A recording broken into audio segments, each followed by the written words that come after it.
ಸಿದ್ದರಾಮಯ್ಯ ಕರ್ನಾಟಕ ಕಂಡಂತಹ ಅಪ್ರತಿಮ ರಾಜಕಾರಣಿ. ನಮ್ಮೆಲ್ಲರಿಗೂ ಗೊತ್ತಿರೋ ಹಾಗೆ ಸಿದ್ದರಾಮಯ್ಯ ಬೆಳೆದು ಬಂದ ಹಾದಿಯೇ ಬಲು ರೋಚಕ.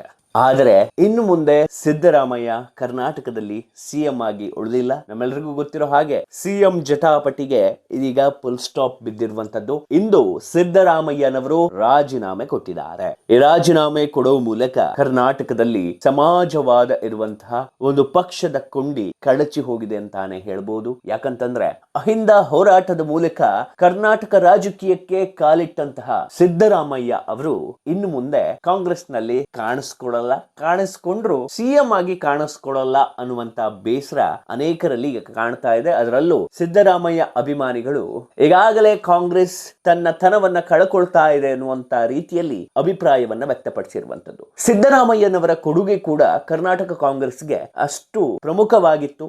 ಯಾಕಂತಂದ್ರೆ ಸಿದ್ದರಾಮಯ್ಯ ಅವರು ಮಾಡಿದಂತ ಯೋಜನೆಗಳು ಅಷ್ಟು ಪ್ರಭಾವವನ್ನು ಬೀರಿದ್ವು. ನಮ್ಮೆಲ್ಲರಿಗೂ ಗೊತ್ತಿರೋ ಹಾಗೆ ಸಿದ್ದರಾಮಯ್ಯ ಅವರು ಮೈಸೂರಿನ ಒಂದು ಕುಗ್ರಾಮದಲ್ಲಿ ಜನಿಸಿದವರು. ಮೈಸೂರಿನ ಒಂದು ಕುಗ್ರಾಮದ ಯುವಕ ಕರ್ನಾಟಕದ ಸಿಎಂ ಆಗಿ ಪ್ರಮಾಣ ವಚನವನ್ನ ಸ್ವೀಕಾರ ಮಾಡ್ತಾರೆ ಅಂತಂದ್ರೆ ಎಲ್ರಿಗೂ ಅದು ತುಂಬಾನೇ ಆಶ್ಚರ್ಯ ಆಗುತ್ತೆ. ತುಂಬಾ ಕಷ್ಟದಿಂದ ಮೇಲ್ ಬಂದಂತಹ ವ್ಯಕ್ತಿ, ಹಾಗೆ ತಾನು ಬಂದ ಹಾದಿಯನ್ನ ಮರೆತಂತ ವ್ಯಕ್ತಿಯೂ ಕೂಡ ಇವರಲ್ಲ. ಸೊ ಹಾಗಾಗಿ ಇವರ ಬದ್ಧತೆ, ಪ್ರಾಮಾಣಿಕತೆ, ನಿಷ್ಠೆ ಇವೆಲ್ಲವೂ ಇಂದಿನ ರಾಜಕಾರಣಕ್ಕೆ ಮಾದರಿ ಅಂತಾನೆ ಹೇಳ್ಬೋದು. ಕರ್ನಾಟಕದಲ್ಲಿ ಸತತವಾಗಿ ಸಿಎಂ ಆಗಿ ಒಂದಿಷ್ಟು ದಾಖಲೆಯ ಬಜೆಟ್ ಗಳನ್ನ ಮಂಡಿಸಿ, ಹಾಗೆ ಕರ್ನಾಟಕದ ದೀರ್ಘಾವಧಿಯ ಮುಖ್ಯಮಂತ್ರಿಯಾಗಿ ದಾಖಲೆಯನ್ನು ಸೃಷ್ಟಿ ಮಾಡಿದವರು. ನೋಡಿ, ಕಾಂಗ್ರೆಸ್ಗೆ ಕಲಿಯುವಂತ ಅವಕಾಶ ತುಂಬಾನೇ ಇತ್ತು, ಆದ್ರೆ ಇನ್ನೂ ಕಲ್ತಂತೆ ಕಾಣ್ತಾ ಇಲ್ಲ. ಯಾಕಂತಂದ್ರೆ ಸಿದ್ದರಾಮಯ್ಯ ಅವರು ಇನ್ನೊಂದಿಷ್ಟು ವರ್ಷಗಳ ಕಾಲ ಇರಬಹುದಿತ್ತು, ಅವರಿಗೆ ಅಧಿಕಾರವನ್ನ ಕೊಡಬಹುದಿತ್ತು. ಯಾಕಂತಂದ್ರೆ ನೀವು ಪವರ್ ಶೇರಿಂಗ್ ಅಂತ ಮಾಡಿದ್ರಿ. ಸೊ ಪವರ್ ಶೇರಿಂಗ್ ಈಗ ಅಗತ್ಯ ಇರ್ಲಿಲ್ಲ. ಈ ತರ ಪವರ್ ಶೇರಿಂಗ್ ಮಾಡಿಕೊಂಡು ಆಲ್ ಆಫ್ ಅ ಸಡನ್ ಅವರನ್ನ ಕೆಳಗಿಳಿಸೋದ್ರಿಂದ ಎಲ್ಲೋ ಒಂದ್ ಕಡೆ ಕಾಂಗ್ರೆಸ್ಗೆ ಇದು ದೊಡ್ಡ ಎಫೆಕ್ಟ್ ಅನ್ನೋದು ಬಿದ್ದೇ ಬೀಳುತ್ತೆ.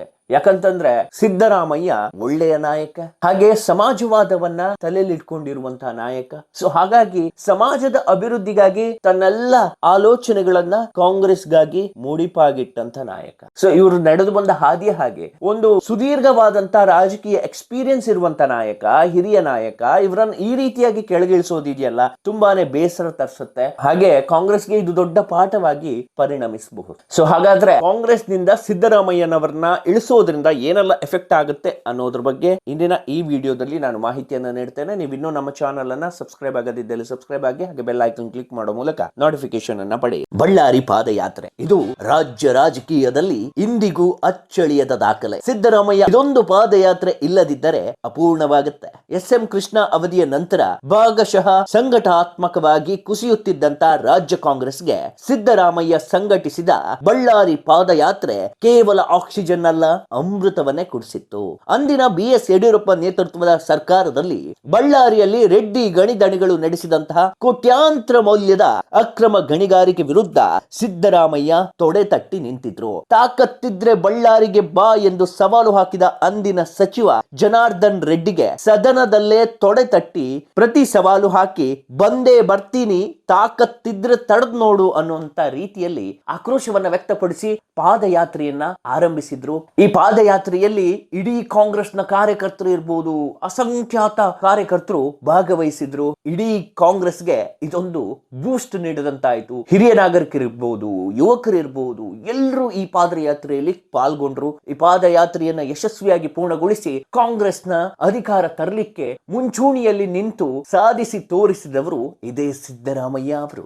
ಸೊ ಸಿದ್ದರಾಮಯ್ಯ ಓರ್ವ ಪ್ರಭಾವಿ ಕರ್ನಾಟಕದ ರಾಜಕಾರಣಿ, ರಾಜ್ಯದ ಮುಖ್ಯಮಂತ್ರಿಯಾಗಿ ಸಮಾಜವಾದಿ ಚಿಂತಕರಾಗಿ ಬೆಳೆದು ಬಂದಂತಹ ಅವರ ಹಾದಿಯೇ ಬಲು ರೋಚಕ ಅಂತಾನೆ ಹೇಳ್ಬೋದು. ಮೈಸೂರು ಜಿಲ್ಲೆಯ ಸಿದ್ದರಾಮನ ಹುಡ್ಡಿಯಲ್ಲಿ ಜನಸಾಮಾನ್ಯರ ಕುಟುಂಬದಲ್ಲಿ ಹುಟ್ಟಿದಂತ ಇವರು ವಕೀಲ ವೃತ್ತಿಯಿಂದ ರಾಜಕೀಯಕ್ಕೆ ಪ್ರವೇಶವನ್ನ ಮಾಡ್ತಾರೆ. ದಶಕಗಳ ಕಾಲ ರಾಜಕೀಯದಲ್ಲಿ ಏಳು ಬೀಳುಗಳನ್ನ ಕಂಡು ನಂತರ ಉನ್ನತ ಹುದ್ದೆಯನ್ನ ಅಲಂಕರಿಸ್ತಾರೆ. ನೋಡಿ, ಯಾಕೆ ಕೇಳಿದ್ರೆ ದಶಕಗಳ ಕಾಲ ಇವರ ಹೋರಾಟದ ಹಾದಿಯೇ ತುಂಬಾನೇ ಚೆನ್ನಾಗಿತ್ತು. ಯಾಕಂತಂದ್ರೆ ಅಂದಿನ ಕಾಲದಲ್ಲಿ ರಾಜಕೀಯ ಮಾಡೋದು ಅಷ್ಟು ಸುಲಭವಾಗಿರಲಿಲ್ಲ. ಇವತ್ತು ರಾಜಕಾರಣಿಗಳಂದ್ರೆ ಅವರಿಗೆ ದುಡ್ಡಿದ್ರೆ ಆಯ್ತು, ಒಂದಿಷ್ಟು ಬೆಂಬಲ ಇದ್ರೆ ಆಯ್ತು, ಅದೇನೋ ಮಾಡ್ಕೊಂಡು ಹೋಗ್ತಾರೆ. ಆದ್ರೆ ಅಂದಿನ ಕಾಲದಲ್ಲಿ ಹಾಗಿರ್ಲಿಲ್ಲ.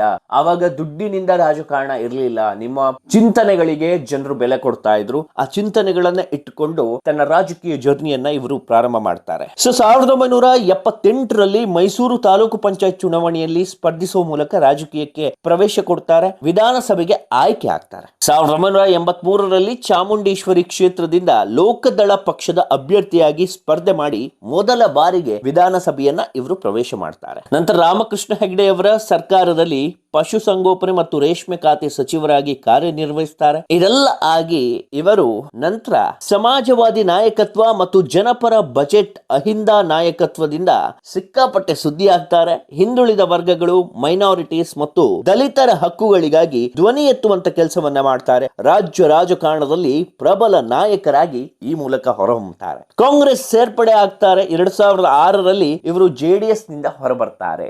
ಸೊ ಜೆಡಿಎಸ್ ಇವರಿಗೆ ಏನು ಪ್ರಾಶಸ್ತ್ಯ ಕೊಡಬೇಕು ಅದನ್ನ ಕೊಟ್ಟಿರಲ್ಲ. ಹಾಗಾಗಿ ಇವರು ಕಾಂಗ್ರೆಸ್ಗೆ ಸೇರ್ಪಡೆ ಆಗ್ತಾರೆ. ಕಾಂಗ್ರೆಸ್ಗೆ ಸೇರ್ಪಡೆಯಾದಂತ ಸಿದ್ದರಾಮಯ್ಯ ಅವರು ಮತ್ತೆ ಹಿಂತಿರುಗಿ ನೋಡಿದ್ದೇ ಇಲ್ಲ. ಅಲ್ಲಿಂದ ಒಂದಿಷ್ಟು ಅವಕಾಶಗಳು ಸಿಗ್ತಾ ಹೋಯ್ತು. ಮುಖ್ಯಮಂತ್ರಿ ಆದ್ರು. ಮುಖ್ಯಮಂತ್ರಿ ಆಗಿ ಸುಮ್ಮನೆ ಕೂತ್ಕೊಳ್ಳಿಲ್ಲ. ಒಂದಿಷ್ಟು ಯೋಜನೆಗಳನ್ನ ತಂದ್ರು. ಆ ಯೋಜನೆ ಇಂದಿಗೂ ಜನ ನೆನಪಿನಲ್ಲಿ ಇಟ್ಕೊಳ್ತಾರೆ. ಒಂದು ಅನ್ನಭಾಗ್ಯ, ಇನ್ನೊಂದು ಕ್ಷೀರಭಾಗ್ಯ, ಇನ್ನೊಂದು ವಿದ್ಯಾಸಿರಿ. ಇಂತಹ ಯೋಜನೆಗಳನ್ನ ತರುವಂತ ಮೂಲಕ ಕನ್ನಡಿಗರ ಜನಮಾನಸದಲ್ಲಿ ಇವತ್ತಿಗೂ ಅಚ್ಚಳಿಯದೆ ಉಳಿದು ಬಿಡ್ತಾರೆ.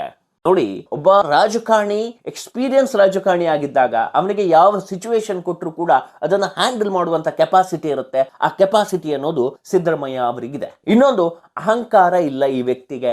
ಅವರ ವಾದ ಏನೇ ಇರ್ಬೋದು, ಈಗ ಮೂಢನಂಬಿಕೆಯನ್ನ ನಂಬಲ್ಲ, ಆಮೇಲೆ ಒಂದಿಷ್ಟು ಮುಸ್ಲಿಂ ಓಲೈಕೆಗಳು, ಇದೆಲ್ಲವನ್ನ ಹೊರತಾಗಿ ಡೆವಲಪ್ಮೆಂಟ್, ಅಭಿವೃದ್ಧಿ ವಿಚಾರವಾಗಿ ಅವರು ತೆಗೆದುಕೊಂಡುವಂತ ನಡೆ ಇರ್ಬೋದು, ಹಾಗೆ ಸಮಾಜದಲ್ಲಿ ಬಿಹೇವ್ ಮಾಡುವಂತ ರೀತಿ, ತುಂಬಾನೇ ಎರೋಗೆಂಟ್ ಆಗಿ ಮಾತನಾಡೋದು, ಇದೆಲ್ಲ ತುಂಬಾ ಕಮ್ಮಿಯಾಗಿ ಕಾಣ್ತದೆ. ಹಾಗೆ ಒಬ್ಬ ಸಿಎಂ ಆಗಿ ಯಾವ ರೀತಿ ಕಾರ್ಯನಿರ್ವಹಿಸಬೇಕು ಅನ್ನೋದನ್ನ ಅವರು ನೋಡಿ ಕಲಿಬೇಕು. ನಿನ್ನೇನು ಒಂದಿಷ್ಟು ವಿಚಾರವಾಗಿ ಸುದ್ದಿ ಆಗ್ತಾ ಇತ್ತು.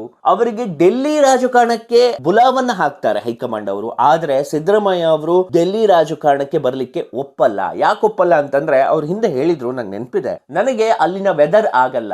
ಸೊ ಹಾಗಾಗಿ ನಾನು ಅಲ್ಲಿಗೆ ಹೋಗಿ ಏನ್ ಮಾಡೋದು, ಇಷ್ಟು ವರ್ಷ ಆಗಿದೆ, ನಾನೀಗ ಹಿರಿಯ ರಾಜಕಾರಣಿ, ಅಲ್ಲಿ ಹೋಗಿ ಏನ್ ಮಾಡೋದು, ನನ್ ಪ್ರಾಬ್ಲಮ್ ಆಗುತ್ತೆ, ಅದಕ್ಕೆಲ್ಲ ನಾನು ಒಪ್ಪಲ್ಲ ಅಂತ. ಸೊ ಇಲ್ಲಿ ಏನಾಗುತ್ತೆ ಅಂತಂದ್ರೆ, ಇನ್ನು ಮುಂದೆ ಡಿ.ಕೆ.ಶಿ ಅವರಿಗೆ ಅಧಿಕಾರ ಕೊಟ್ಟು ಬಿಟ್ರೆ ಕರ್ನಾಟಕದ ಪರಿಸ್ಥಿತಿ ತುಂಬಾನೇ ಕಷ್ಟ ಆಗುತ್ತೆ. ಯಾಕಂತಂದ್ರೆ ಡಿ.ಕೆ.ಶಿ ಓರ್ವ ಚಾಣಕ್ಯ ರಾಜಕಾರಣಿ ಇರ್ಬೋದು, ಆದ್ರೆ ಡಿ.ಕೆ.ಶಿ ಭ್ರಷ್ಟಾಚಾರ ವಿಚಾರದಲ್ಲಿ ಅಥವಾ ಈ ಕ್ಲೀನ್ ಹ್ಯಾಂಡ್ ರಾಜಕಾರಣಿ ಅಲ್ಲ ಅನ್ನೋದು ಇಡೀ ಪ್ರಪಂಚಕ್ಕೆ ಗೊತ್ತಿರುವಂತ ವಿಚಾರ. ಸೊ ಬಿಜೆಪಿಯವರು ಟಾರ್ಗೆಟ್ ಮಾಡ್ಲಿಕ್ಕೆ ಈಸಿ ಆಗ್ತದೆ. ಆಮೇಲೆ ಇಡಿಐಟಿ ರೈಡ್ ಮಾಡಿಸ್ಲಿಕ್ಕೆ ಕೇಂದ್ರದವರಿಗೆ ಇನ್ನೂ ಈಸಿ ಆಗ್ತದೆ. ಸೊ ಹಾಗಾಗಿ DKShi one of the best option ಆಗಿ ಕರ್ನಾಟಕ ರಾಜಕಾರಣಕ್ಕೆ ಕಾಣಿಸ್ತಾ ಇಲ್ಲ. ಆಮೇಲೆ ಇದು ಸಿಕ್ಕಾಪಟ್ಟೆ ಎಫೆಕ್ಟ್ ನೀಡುವಂತ ಸಾಧ್ಯತೆಯೂ ಇದೆ. ಯಾಕಂತಂದ್ರೆ ಸಿದ್ದರಾಮಯ್ಯ ಅವರು ಏನಿದ್ದಾರೆ, ಅವರು ಸಿಕ್ಕಾಪಟ್ಟೆ ಆಲೋಚನೆ, ಚಾಣಕ್ಷತನ, ಕುತಂತ್ರ ಇವೆಲ್ಲವೂ ತುಂಬಿಕೊಂಡಿರುವಂತ ರಾಜಕಾರಣಿ. ಇವರು ಒಂದೊಮ್ಮೆ ಶಪಥ ಮಾಡಿ ಕೂತ್ರೆ ಕಾಂಗ್ರೆಸ್ ಅನ್ನ ಮಕಾಡೆ ಮಲಗಿಸಿ ಬಿಡ್ತಾರೆ ಕರ್ನಾಟಕದಲ್ಲಿ. ಇವ್ರು ಏನ್ ಮಾಡೋದು ಬೇಡ, ಇವ್ರ ಕೆಲಸವನ್ನ ಸ್ಟಾಪ್ ಮಾಡಿ ಬಿಟ್ರೆ ಅಲ್ಲಿಗೆ ಕರ್ನಾಟಕದಲ್ಲಿ ಕಾಂಗ್ರೆಸ್ ಕಂಪ್ಲೀಟ್ ವಾಶ್ ಔಟ್ ಆಗ್ಬಿಡುತ್ತೆ. ಹೈಕಮಾಂಡ್ ಇದ್ರ ಬಗ್ಗೆ ಆಲೋಚನೆ ಮಾಡಬೇಕಿತ್ತು. ಹೈಕಮಾಂಡ್ ಮಾಡಿದಂತ ಈ ನಿರ್ಣಯ ಏನಿದೆ ನೋಡಿ, ಇದು ತುಂಬಾನೇ ಎಫೆಕ್ಟ್ ಆಗುತ್ತೆ. ಒಂದು 5 ವರ್ಷ ಕಂಪ್ಲೀಟ್ ಮಾಡಿ ಹೋಗಿದ್ರೆ ಇಟ್ ವಾಸ್ ಬೆಸ್ಟ್ ಅಂತ ನನ್ಗೆ ಅನ್ಸುತ್ತೆ. ಯಾಕೆ ಕೇಳಿದ್ರೆ, ಹೌದು ವರ್ಷ ಆಗಿರ್ಬೋದು ಅಥವಾ ಏನು ನೀವು ಅಗ್ರಿಮೆಂಟ್ ಮಾಡ್ಕೊಂಡಿದ್ರು ಮತ್ತೊಂದು ಮಾಡ್ಕೊಂಡಿದ್ರು ಸೆಕೆಂಡ್ರಿ. ಅದು ಅಲ್ಲದೆ ನೀವು ಒಂದ್ ನೆನ್ಪಿಟ್ಕೊಳ್ಳಿ, ಸಿದ್ದರಾಮಯ್ಯ ಅವರನ್ನ ಒಪ್ಪಿಸ್ಲಿಕ್ಕೆ 7 ರಿಂದ 8 ಗಂಟೆ ತಗೊಂಡಿದ್ದಾರೆ ಹೈಕಮಾಂಡ್. ಒಂದು ಸಭೆಯನ್ನ ಸತತವಾಗಿ 7-8 ಗಂಟೆಗಳ ಕಾಲ ಮಾಡ್ತಾರೆ ಅಂತಂದ್ರೆ ಸಿದ್ದರಾಮಯ್ಯ ಅವರನ್ನ ಒಪ್ಪಿಸೋದು ಹೈಕಮಾಂಡಿಗೆ ಅಷ್ಟು ಸುಲಭದ ಮಾತಾಗ್ಲಿಲ್ಲ. ಅಲ್ಲಿ ಏನಾಯ್ತು ಅಂತಂದ್ರೆ, ರಾಹುಲ್ ಗಾಂಧಿ ಅವರಿಗೆ ಸಿದ್ದರಾಮಯ್ಯ ಅವರಿಗೆ ನೋವು ಮಾಡಬಾರ್ದು ಅನ್ನುವಂತ ಆಲೋಚನೆ ಇತ್ತು. ಹಾಗಾಗಿ ಏನ್ ಮಾಡಿದ್ರು ಅಂತಂದ್ರೆ, ಎಲ್ಲ ವಿಚಾರವನ್ನ ಕಂಪ್ಲೀಟ್ ಆಗಿ ಡಿಸ್ಕಸ್ ಮಾಡಿ ಒಂದು ನಿರ್ಣಯವನ್ನ ತೆಗೆದುಕೊಳ್ಳಿಕ್ಕೆ ಅವಕಾಶವನ್ನ ಕೊಟ್ಬಿಟ್ರು. ಸೊ ಇಲ್ಲಿ ಬೇರೆ ವ್ಯಕ್ತಿಗಳಿಗಾದ್ರೆ ರಾಜೀನಾಮೆ ಕೂಡ ಇವತ್ತು ಅಂತ ಹೇಳ್ತಾ ಇದ್ರು. ಆದ್ರೆ ಸಿದ್ದರಾಮಯ್ಯ ಅವರಿಗೆ ಹಾಗೆ ಹೇಳಲಿಕ್ಕೆ ಆಗೋದಿಲ್ಲ. ಅವರನ್ನ ಗೌರವಯುತವಾಗಿ ನಡೆಸ್ಕೋಬೇಕು. ಯಾಕಂತಂದ್ರೆ ಅವರ ಕಾಂಟ್ರಿಬ್ಯೂಷನ್ ಕರ್ನಾಟಕ ಕಾಂಗ್ರೆಸ್ಗೆ ಅಷ್ಟರ ಮಟ್ಟಿಗಿದೆ. ನೀವು ಮುಖ್ಯಮಂತ್ರಿ ಸ್ಥಾನದಿಂದ ಇಳಿಸ್ತೀರಿ, ಮತ್ತೊಂದು ಮಾಡ್ತೀರಿ, ನಮ್ಗೆ ಪ್ರಾಬ್ಲಮ್ ಇಲ್ಲ. ಆದ್ರೆ ಡಿಕೆಶಿಗೆ ಅವಕಾಶ ಕೊಡುವಾಗ ಒಂದಿಷ್ಟು ರಿಸ್ಟ್ರಿಕ್ಷನ್ಸ್ ಗಳನ್ನ ಹಾಕ್ಲೇಬೇಕು. ಆಮೇಲೆ ಸ್ವಲ್ಪ ಕಂಟ್ರೋಲ್ ಅನ್ನ ಸಿದ್ದರಾಮಯ್ಯ ಅವರಿಗೆ ಕೊಡ್ಲೇಬೇಕು. ಯಾಕಂತಂದ್ರೆ ಡಿಕೆಶಿಗೆ ಕಂಪ್ಲೀಟ್ ನೀವು ಪವರ್ ಕೊಟ್ಟು ಬಿಟ್ರಿ ಅಂತಂದ್ರೆ ರಾಜ್ಯವನ್ನ ತಿಂದು ತೇಗಿ ಬಿಡ್ತಾರೆ ಈ ಜನ. ಇತ್ತೀಚೆಗೆ ಬಿಡದಿಯಲ್ಲಿ 9500 ಎಕರೆಯನ್ನ ರೈತ ಭೂಮಿಯನ್ನ ಕಬ್ಜಾ ಮಾಡ್ಲಿಕ್ಕೆ DCM ಹೊರಟಿದ್ರು. ಆದ್ರೆ ಈಗ CM ಆಗ್ತಾ ಇರೋದು ಅದು ಇನ್ನೂ ಸಲೀಸಾಗುತ್ತೆ. ಸೊ ಈ ತರದ ಅಧಿಕ ಪ್ರಸಂಗದ ವಿಚಾರಗಳಿಗೆ ಡಿಕೆಶಿ ತಲೆ ಹಾಕದಂತೆ ಹೈಕಮಾಂಡ್ ಅವರಿಗೆ ಮೂಗುದಾರ ಹಾಕಬೇಕು. ಇಲ್ಲ ಅಂತಂದ್ರೆ ತುಂಬಾನೇ ಕಷ್ಟ ಆಗುತ್ತೆ. ಸೊ ಒಟ್ಟಾರೆ ಏನಾಗ್ತಿದೆ ಅಂತಂದ್ರೆ ಇಲ್ಲಿ ಸಿದ್ದರಾಮಯ್ಯ ಅವರ ಚಾಣಾಕ್ಷತನ ಏನಿದೆ, ಅವರ ಸಮಾಜವಾದ ಥಿಂಕಿಂಗ್ ಏನಿದೆ, ಅಹಿಂದ ಥಿಂಕಿಂಗ್ ಏನಿದೆ, ಆ ಎಲ್ಲ ಥಿಂಕಿಂಗ್ ಗಳು ಇನ್ನೂ ಕರ್ನಾಟಕ ರಾಜಕಾರಣದಲ್ಲಿ ಬರಲಿಕ್ಕಿಲ್ಲ. ಒಂದಿಷ್ಟು ದೀನ ದಲಿತರು, ಬಡವರ ಬಗ್ಗೆ ಕಾಳಜಿ ಇರುವಂತಹ ಮುಖ್ಯಮಂತ್ರಿಯವರು, ಸೊ ಅವರನ್ನ ಇವತ್ತು ಆ ಮುಖ್ಯಮಂತ್ರಿ ಸ್ಥಾನದಿಂದ ಇಳಿಸ್ತಾ ಇರೋದೇ ಎಲ್ಲೋ ಒಂದ್ ಕಡೆ ಕಾಂಗ್ರೆಸ್ನ ಅಧಪತನಕ್ಕೆ ಕಾರಣ ಅಂತ ಹೇಳ್ಬೋದು. ನೋಡೋಣ, ಡಿಕೆಶಿ ಬಂದ್ಮೇಲೆ ಕಾಂಗ್ರೆಸ್ ಅನ್ನ ಇನ್ನಷ್ಟು ಹಾಳು ಮಾಡ್ತಾರೆ ವಿನಃ ಯಾವುದೇ ತರವಾದ ಪಾಸಿಟಿವ್ ಕಾಂಗ್ರೆಸ್ಗೆ ಸಿಗ್ತದೆ ಅಂತ ನನಗೇನೋ ಅನ್ಸೋದಿಲ್ಲ.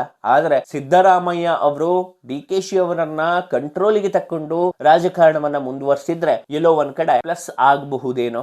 ನೋಡೋಣ ಏನೆಲ್ಲ ಆಗತ್ತೆ ಅಂತ. ಈ ವಿಚಾರದ ಬಗ್ಗೆ, ಸಿದ್ದರಾಮಯ್ಯ ಅವರ ಬಗ್ಗೆ ನಿಮಗೆ ಏನ್ ಅನ್ಸುತ್ತೆ ಅನ್ನೋದನ್ನ ಕಮೆಂಟ್ ಬಾಕ್ಸ್ ನಲ್ಲಿ ತಿಳಿಸಿ.